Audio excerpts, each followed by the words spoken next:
आप सभी को मेरा नमस्ते। मैं सूरज आपका स्वागत करता हूं डीआर गुरुकुल में।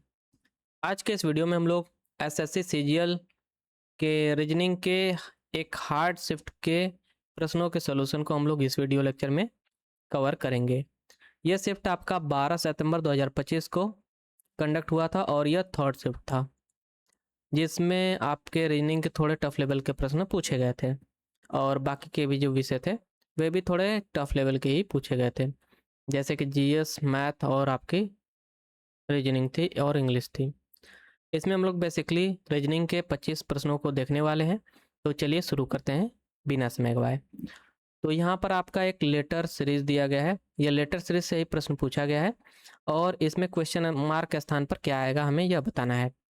तो आप यहाँ से ना आखिर के दो सीरीज बस देखिए, दो को मतलब कि पैटर्न। तो यहाँ से 13 से आपका हुआ है 17, यानी कि +4 हुआ है, और 17 से आपका यहाँ पर 21 हुआ है, यानी कि +4, और 21 से आपका 25 हुआ है, यानी कि +4।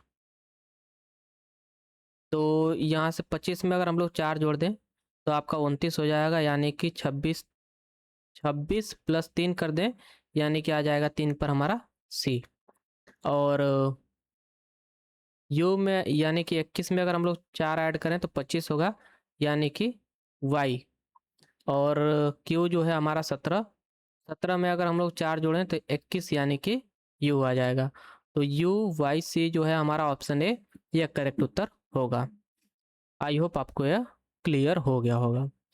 अगले प्रश्न पे चलते हैं। तो अगला प्रश्न भी हमारा लेटर सीरीज से पूछा गया था और दी गई श्रृंखला में लुप्त अक्षर समूह कौन सा होगा यह हमें बताना है।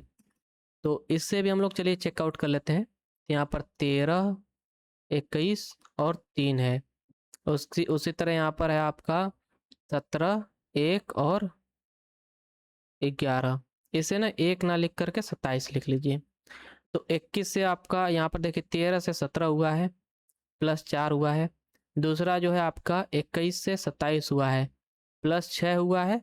और तीसरा जो है 3 से आपका 11 हुआ है, यानी कि +8 हुआ है इसमें। अरे 3 से आपका 11 हुआ है, यानी कि 8 3 11, हाँ सही है, +8 ही हुआ है। तो यहाँ से अगर हम लोग आखिर वाला यानी कि के में +8 कर दें, 18 आपका यह बनेगा 19, 19 पे आपका आएगा यस। उसी तरह ए यानी कि 27 जो है आपका यहाँ पर आया।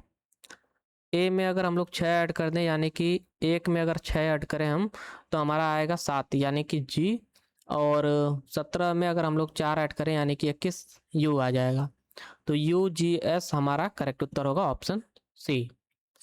और ये आप देख सकते हैं यहाँ पर जो पैटर्न है, फर्स्ट नंबर, सेकंड नंबर और थर्ड नंबर, यहाँ पर पैटर्न हमारा फॉलो हुआ है +4, +6 और +8 का। आई होप आपको यह क्लियर हो गया होगा। अगला प्रश्न है, यह नंबर सीरीज से प्रश्न पूछा गया था और इसे आप देखते ही समझ जाएंगे कि इसमें ना स्क्वायर करके कुछ ऐड किया गया है।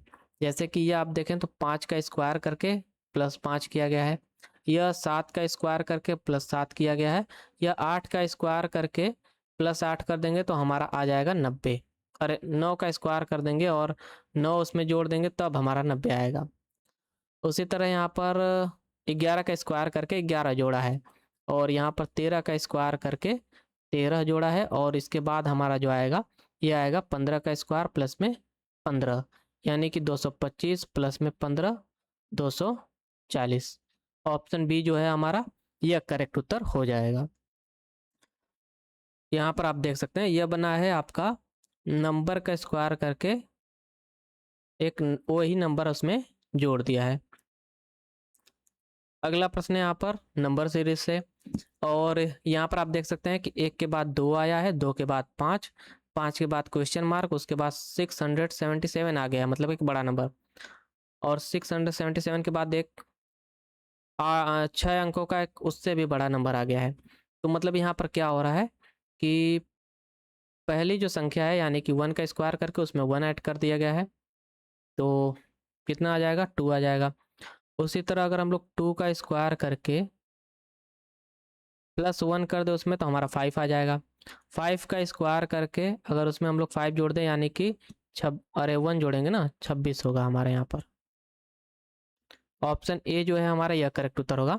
और 26 का स्क्वायर कर दें और उसमें 1 जोड़े यानी कि 667 प्लस में 1 इज इक्वल टू 677 और यह हमारा करेक्ट उत्तर होगा। यहाँ पर आप देख भी सकते हैं प्रीवियस जो टर्म है उसका स्क्वायर करके उसमें 1 ऐड कर दिया गया है। तो यहाँ से हमारा जो 26 आया है यह करेक्ट उत्तर है। अगला प्रश्न है, यह भी आपका नंबर सीरीज से ही प्रश्न पूछा गया था। ये भी एक आसान पैटर्न पर पूछा गया प्रश्न है। यहाँ पर देखिए कि 2 का स्क्वायर करके +1 कर दिया गया है, 3 का स्क्वायर करके +1 कर दिया गया है, 4 का स्क्वायर करके +1 कर दिया गया है, 5 का स्क्वायर करके +1 किया गया है और इसी तरह 6 का स्क्वायर करके +1 कर दिया जाएगा। 36 + 1 37 हो जाएगा। आई होप आपको ये क्लियर हो गया होगा। यहाँ तक चीज़ें आपको समझ में आ रही होंगी। अगला प्रश्न है यहाँ पर लॉजिकल डिडक्शन से। यहाँ पर बोला है कि स्मार्ट शहरों के विकास के लिए यह महत्वपूर्ण है कि तकनीकी नवाचारों के साथ साथ नागरिक जुड़ाव और सामुदायिक सशक्तिकरण पर भी समान जोर दिया जाए। तो मतलब एक कथन है आपका जिसमें बोला गया है कि शहरों को स्मार्ट बनाने के साथ साथ मतलब कि वहाँ पर जो तकनीक लाई जाएंगी उनको समझने के लिए, उनको लोगों से जोड़ने के लिए एक सशक्तिकरण जैसे कि मिशन चलाना चाहिए। इस तरह से आप समझ सकते हैं कि मान लीजिए कि कोई क्षेत्र है या कोई शहर है जहाँ पर कोई नई टेक्नोलॉजी लाई जा रही है, लेकिन वहाँ के जो लोग हैं, नागरिक हैं, उस टेक्नोलॉजी को समझ ही नहीं पा रहे हैं, तो उस टेक्नोलॉजी का उपयोग कैसे करेंगे, मतलब कि वो एक तरह से वेस्ट हो जाएगा। तो उसी तरह यहाँ पर बोला गया है कि नागरिक जुड़ाव और सामुदायिक सशक्तिकरण पर भी समान जोर देना चाहिए। तो इसके लिए आपकी मान्यताएं क्या क्या हैं, एजप्शंस क्या क्या हैं कि केवल तकनीकी नवाचार पर्याप्त नहीं है। तो ये आपका सत्य कथन है, केवल तकनीक लाना मतलब कि कोई सॉल्यूशन नहीं है। अगला है कि नागरिक जुड़ाव अनावश्यक जटिलता पैदा करता है। ये आपका एक इनकरेक्ट स्टेटमेंट होगा, क्योंकि अगर भाई आप नागरिकों के लिए तो टेक्नोलॉजी जो है लाएंगे किसी क्षेत्र में या किसी शहर में, तो वे उसके लिए जटिलता तो मतलब पैदा करेंगे, लेकिन उतने अगर एक बार वो लोग समझ गए तो लॉन्ग टर्म के लिए बहुत ही फ़ायदेमंद होगा। और यही चीज़ आपको थर्ड स्टेटमेंट देखने को मिल रही होगी। सशक्तिकरण दीर्घकालिक सफलता में योगदान देता है। Empowerment contributes to long term success. तो ये आपका करेक्ट कथन एजप्शन होगा। तो यहाँ से जो हमारा करेक्ट उत्तर बनेगा ये बनेगा option C. Only first and third are implicit. केवल प्रथम और तृतीय जो हैं आपके एजम्पशन वे निहित करते हैं। और यह आपको ऑप्शन मतलब कि करेक्ट आंसर में भी दिया गया है, यहाँ से आप इसे देख सकते हैं। अगला प्रश्न है कि यदि फ्रेंड शब्द के प्रत्येक अक्षर को वर्णमाला के क्रम में व्यवस्थित किया जाए तो कितने अक्षरों की स्थिति अपरिवर्तित रहेगी। तो चलिए इसे हम लोग अल्फ़ाबेटिकल ऑर्डर में लिख लेते हैं। तो पहले आएगा डी, उसके बाद ई, एफ, आई, एन, आर और एस।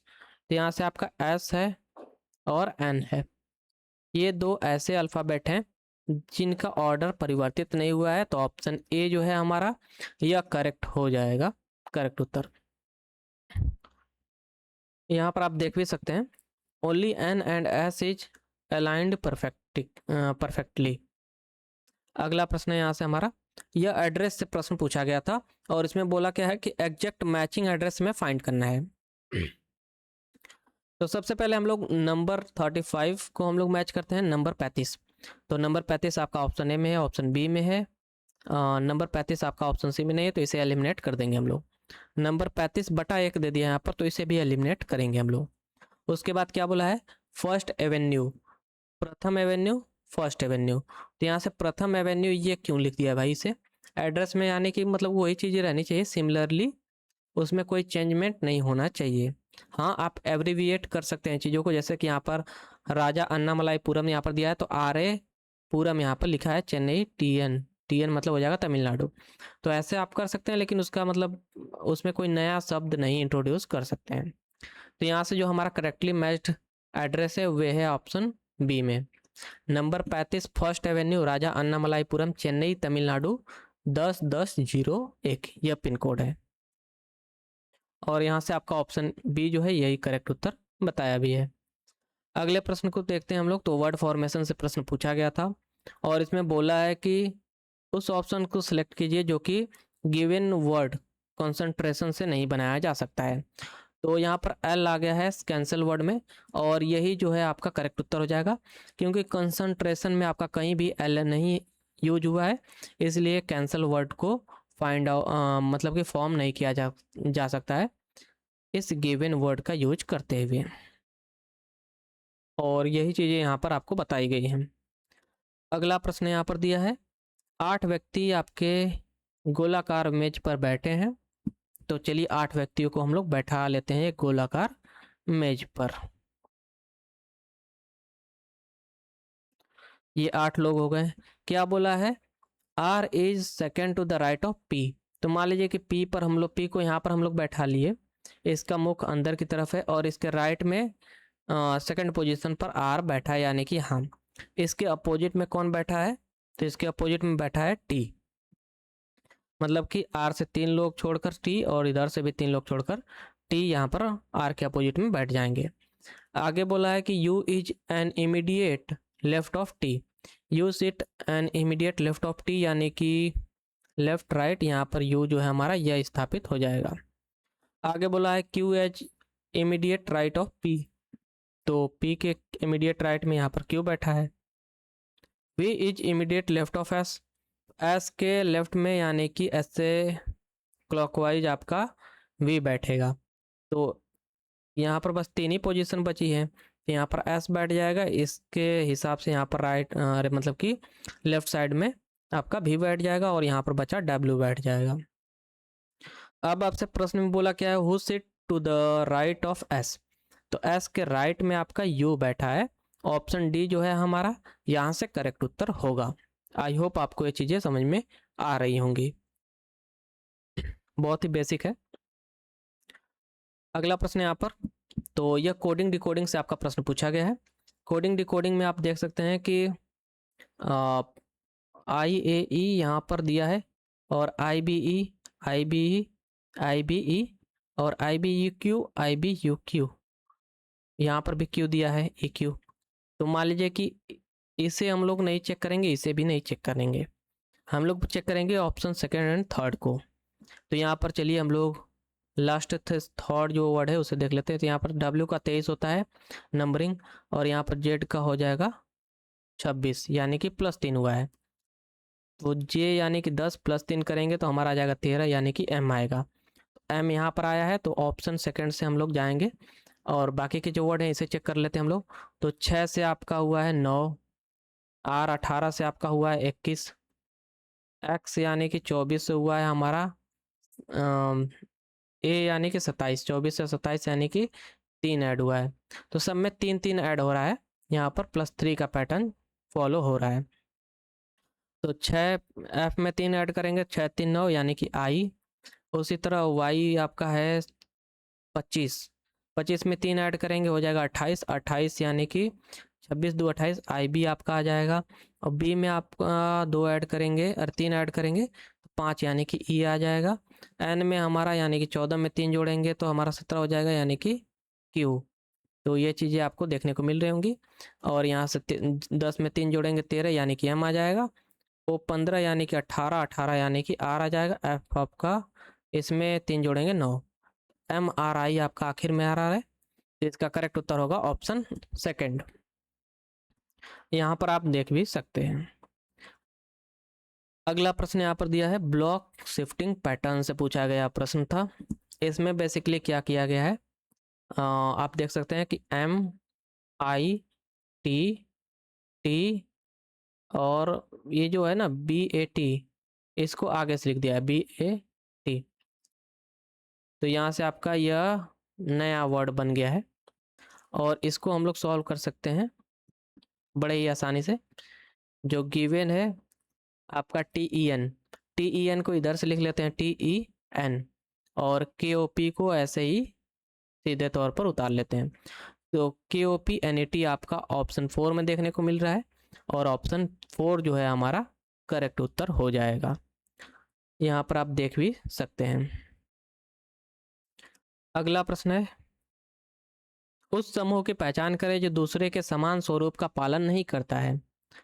तो यहाँ पर चलिए यहाँ से नंबर्स को चेक कर लेते हैं पहले। तो 2 से 3 हुआ है, 3 से 4 हुआ है, +1 हुआ है। 5 से 6 हुआ है, 6 से 7 हुआ है, +1 हुआ है।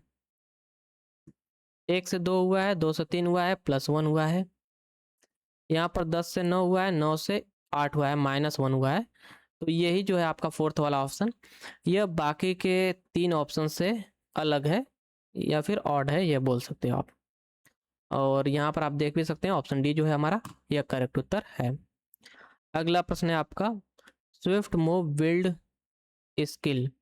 तो इसके लिए आपका एक चाइनीज कोड दिया गया है, स्विफ्ट मूव बिल्ड स्किल के लिए। और इसी तरह आपका मूव क्विक स्विफ्ट के लिए आपका एक कोड दिया गया है, और होप क्विक बिल्ड स्विफ्ट के लिए कोड दिया गया है। तो यहाँ से हम लोग चलिए हमें क्या बताना है, बिल्ड स्किल क्विक होप। तो क्विक यहाँ पर देखने को मिल रहा होगा आपको, और होप जो है आपको केवल आखिरी के जो सेंटेंस दिया उसमें देखने को मिल रहा है। तो इसे हम लोग मैच कर लेते हैं इन दोनों को और फाइंड आउट करते हैं होप और क्विक का जो कोड है चाइनीज कोड उसे। तो ये दोनों में आपको कॉमन दिख रहा है जे के पी आपको देखने को कॉमन मिल रहा है दोनों चाइनीज कोडिंग में। और टी आर क्यू तो इसमें क्विक और स्विफ्ट जो है ये दोनों का कोड आपका क्विक स्विफ्ट, इन दोनों का कोड आपका TRQ हो सकता है या फिर JKP। अब इसी तरह यहाँ पर भी मैच कर लेते हैं। स्विफ्ट का आपका पहले भी सेंटेंस में दिया है, तो यहाँ से आपका JKP तो नहीं दिया है लेकिन TRQ दिया है, तो स्विफ्ट का कोड हो जाएगा TRQ। लेकिन हमसे इसका कोड तो पूछा ही नहीं है, तो हम इसका क्यों कोड फाइंड आउट कर रहे हैं भाई। चलिए, यानी कि जो क्विक है इसका कोड हो जाएगा JKP। तो JKP यहाँ पर दिया है, यहाँ पर दिया है, यहाँ पर दिया है, ऑप्शन डी जो है हमारा एलिमिनेट हो जाएगा। बाकी का बचा आपका होप के लिए हमारा जो कोड बनेगा ये बनेगा X N J option B जो है हमारा यहाँ से एलिमिनेट हो जाएगा। तो बचा हमारा ऑप्शन ए जो कि इसका सही उत्तर होगा, क्योंकि C L V option B और ए में आपका कॉमन देखने को मिल रहा है, और मैं ऑप्शन ए के साथ जाऊंगा। और HMD यानी कि यहाँ पर देखने को मिलेगा हमें स्किल के लिए कोड है या बिल्ड स्किल। तो बिल्ड के लिए हमारा आ जाएगा CLV कोड, और स्किल के लिए कोड आ जाएगा हमारा HMD। आई होप आपको ये क्लियर हो गया होगा। इसको मतलब ना कि आप एग्जाम में देखें तो आराम से उसको सॉल्व करने का प्रयास करें, आराम से हो जाएगा, इसमें कोई दिक्कत नहीं आएगी आपको। यहाँ पर आप देख सकते हैं स्विफ्ट तीनों पंक्तियों में TRQ द्वारा कोड किया गया है, क्विक जो है 2 और 3 पंक्ति में JKP द्वारा कोड किया गया है, और बिल्ड जो है पहले और तीसरे पंक्ति में, यानी कि यहाँ पर और यहाँ पर तीसरे पंक्ति में CLV द्वारा कोडित है। और होप जो है यहाँ पर यह कोडित है XNJ द्वारा। और स्किल जो है यह केवल पंक्ति 1 में दिया गया है HMD करके। तो यहाँ से आपका यह कोड बनता है ऑप्शन ए। अगला प्रश्न है कि in cryptographic language the term gave maps to *4 #6 while veg maps to #4 *6। तो यहाँ पर आप देख सकते हैं बेसिकली जी का जो है यह स्टार कोड कर दिया है, ए का जो है यह 4 कोड कर दिया है, वी का जो है हैशटैग कोड किया है, और ई का कोड है 6।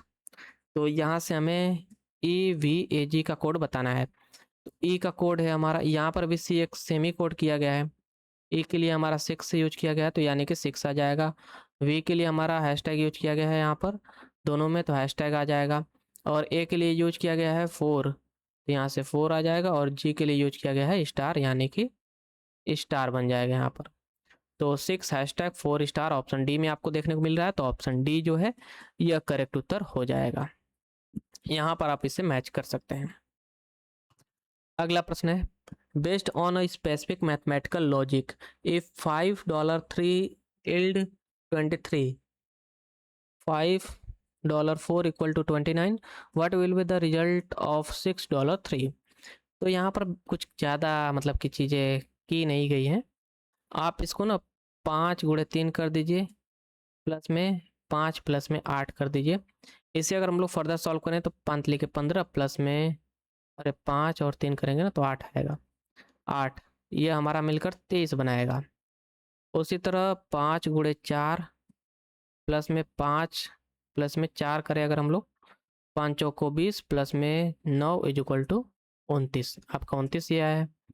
उसी तरह 6 × 3 करें अगर हम लोग, प्लस में 6 प्लस में 3 करें इसे, तो यहाँ से हमारा आएगा 36 18, 18 प्लस 9 यानी कि आपका 27 आ जाएगा। तो ऑप्शन बी जो है यहाँ से हमारा यह करेक्ट उत्तर हो जाएगा, और आप इसे मैच भी कर सकते हैं। यहाँ पर 27 हमारा करेक्ट उत्तर है। अगला प्रश्न दिया है कि given pair of linear equation, linear equation दिया है x + 4y = 16, x - y = 9, compute the precise value of x।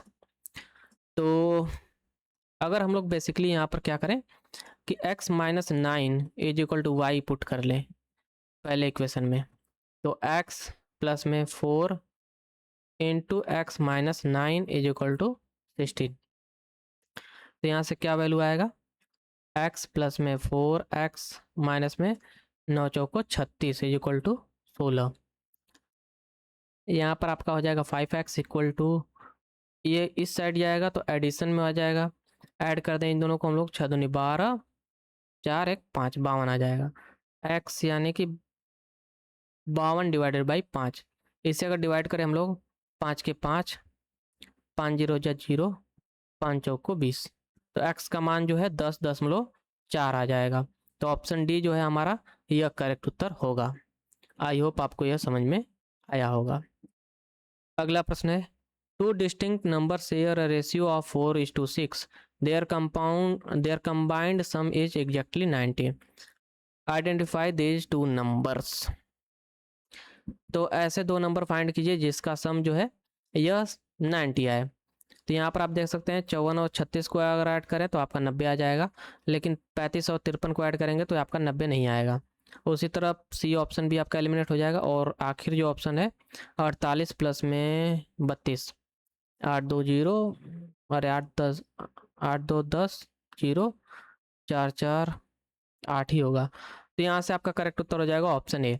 इसको आप लोग सॉल्व भी कर सकते थे 4x प्लस में 6x करके equal to 90, 10x is equal to 90 यानी कि x इज इक्वल टू 9, तो 9 चौको 36, 9 छका 54, तो ये हमारा 2 नंबर आ जाएगा।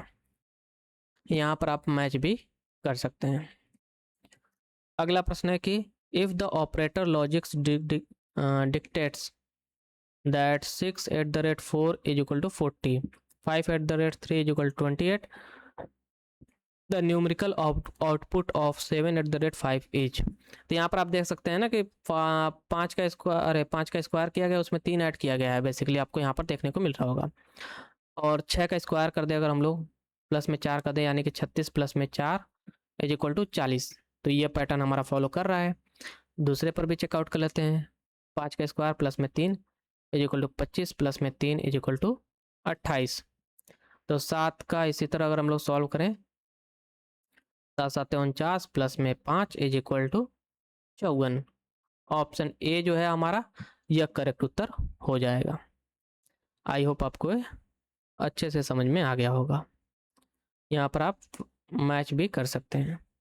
अगला प्रश्न है कि एक युवा लड़के की ओर इशारा करते हुए एक महिला ने कहा, वह मेरे पिता के इकलौते भाई का बेटा है। तो मेरे पिता के इकलौते भाई, तो मतलब कि चाचा का बेटा, चाचा का बेटा यानी कि चचेरा भाई। ऑप्शन डी आपका करेक्ट उत्तर होगा। अगला प्रश्न है, मेरे पिता का इकलौता भाई यानी कि महिला के चाचा, और मेरे चाचा का बेटा यानी कि चचेरा भाई।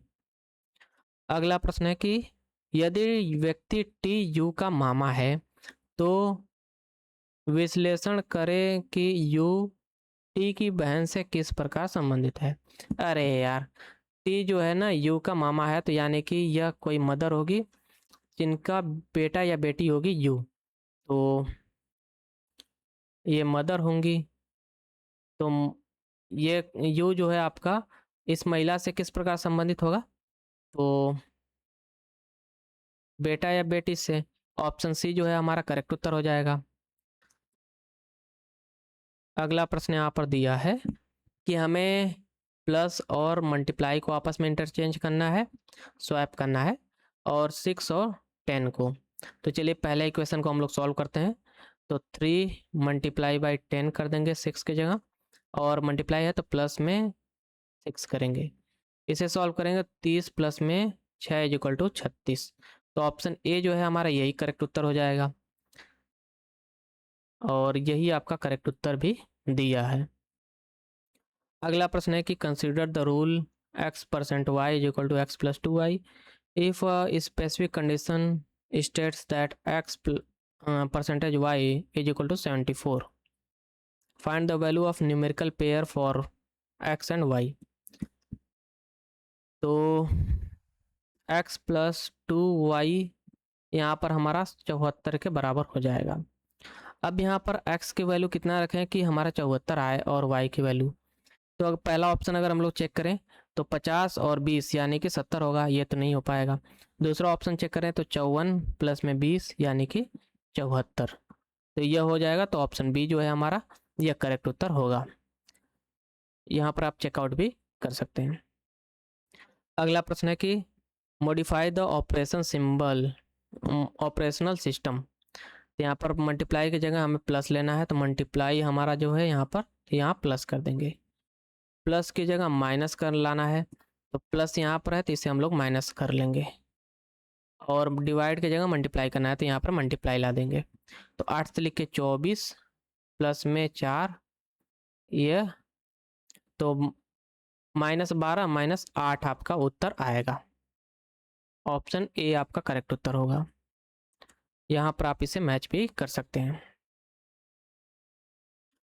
अगला प्रश्न है a sport tournaments features 9 participants where each individual compete against every other participant exactly once. Compute the total aggregates of matches held. तो आयोजित मैचों की कुल संख्या की गणना करना है हमें। तो इसके लिए आपका एक फॉर्मूला होता है n into n minus 1 divided by 2, क्योंकि दो लोगों के बीच में मैच कराना है। टोटल मैच यहाँ से हमारा आ जाएगा। तो n जो है यहाँ पर नंबर ऑफ पार्टिसिपेंट्स होते हैं, तो यहाँ पर n की वैल्यू है 9। 9 इंटू 9 माइनस 1 अपन में 2 कर देंगे। 9 इंटू 8 अपन में 2 यानी कि 9 चौको 36। टोटल 36 मैचेस होंगे। तो ऑप्शन ए जो है हमारा यह करेक्ट उत्तर हो जाएगा। यह एक यूनिवर्सल फॉर्मूला है, यहाँ पर आप देख सकते हैं n into n minus 1 divided by 2, जहाँ n जो है यह खिलाड़ियों की संख्या को दर्शाता है। और यहाँ से जो हमारा आज का वीडियो लेक्चर है ये होता है समाप्त। आशा करता हूँ आपको वीडियो पसंद आया होगा। और यह एक टफ शिफ्ट का प्रश्न था, मतलब कि ये टफ शिफ्ट के प्रश्न थे आपके रीजनिंग सेक्शन के। ऐसे ही मैंने टफ शिफ्ट के प्रश्न मतलब कि जीएसजी के भी अपलोड किया अपने चैनल पर, तो आप लोग उसे ज़रूर जाकर चेकआउट करें। और अगर आप लोग हमारे चैनल पर नए हैं तो इस चैनल को सब्सक्राइब कर लें, ताकि आने वाला कोई भी अपडेट आपसे मिस ना हो। So thank you for watching. Have a nice day.